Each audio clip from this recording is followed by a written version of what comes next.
everyone. This video is the second video of my 10 crystal pendant design ideas. The first one being the Devine Wrap, which is a simple and easy design, but the result is just divine.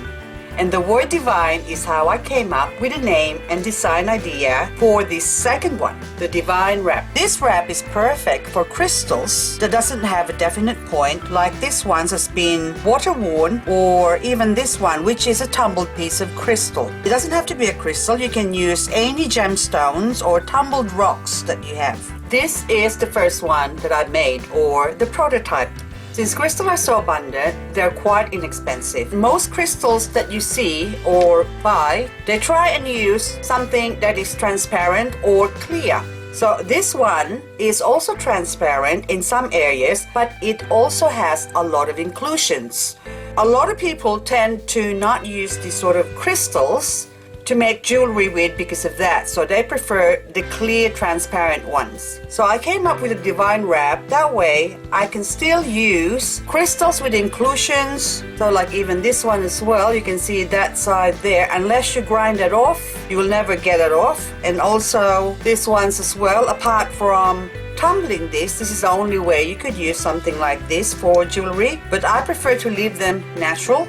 So even this candle quartz with tourmaline inclusions, it doesn't really look that nice as is. By using the Devine Wrap or making the Devine Wrap, then it breaks it up and you don't even notice the imperfections of the stone. So this is basically the same technique. So encasing the stone with loops or vines, as I call it. And I also made some with smaller pieces of crystal. So this crystal has got a broken tip. So both ends are not really very good, but I still want to use it, so because the center part is still nice and clear. So by doing the Devine Wrap, you can cover up the imperfections and make it seem like it's a nice perfect crystal. I've got some amethyst crystal here as well, and that one is a really badly included quartz crystal as well with broken tip. The tip is smashed up on the end there, so that's where I put the concentration of the wrap. And also on the side here, there's all holes and peeping on the side, and especially the back. So but even if you accidentally turn it from the back, it doesn't look too bad anymore, because it distracts the eye from the imperfections on the stone or the crystal, and you're focusing more on the entirety of the pendant. So this design is not exclusive to crystals, and this one is a piece of petrified wood, well, two actually. So this is a small tiny bit using a 20 gauge wire as well. So the loops as well, I've used very small loops to compensate the size of the stone, and that's a piece of branch or petrified branch or wood. And this one is a piece of petrified wood, or more actually opalized. So anyway, that's a 24 gauge wire as well, and I also put some gold field beads, and there's a reason for that. There's some imperfections on the stone again that I'm trying to hide by placing beads, and also strategically putting the loop where the imperfections of the stone are. Then you can distract the eye from seeing the imperfections, and you just see the pendant as a whole. So this one is petrified wood, a big chunk of it, and that's all natural. That's been polished by nature, but I think it looks beautiful as well with a Devine Wrap. So that one I even put a little smiling sun bead on it, so you can see that you can put the wire strategically according to the shape of the stone. So, and that's actually holding really well as well. So I'll put that one there.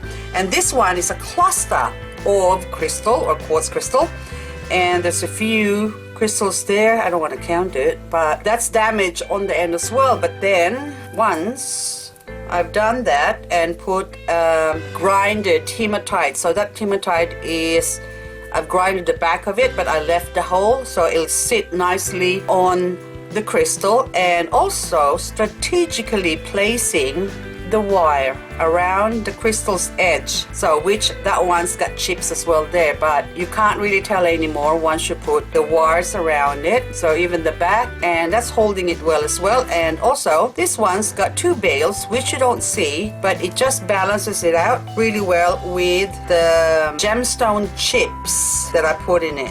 So again, just to show you the bell cap or end caps as well that I made, and also a little clasp. So, but I think that turned out really well. I'm really happy with that one. So this one as well is, as you can probably tell, I just recently got hold of some artistic wire. So I got a bunch of them in different colors. So I just went crazy with them using it. So these are the first ones that I made. These are all made with artistic wire except that one. That's a sterling silver. And this one is a copper wire as well. This is a 16 gauge. So you can make like halfway. So this one, but this crystal has got a little bump on the end there. Ideal to put the wire around it and sort of anchor the wire in the bottom, so that way when it gets pulled up, then that's what's holding the wires. For this tutorial, just to make it a little bit more fun, I am not going to use crystals, although the premise for the whole design, or when I started it, is basically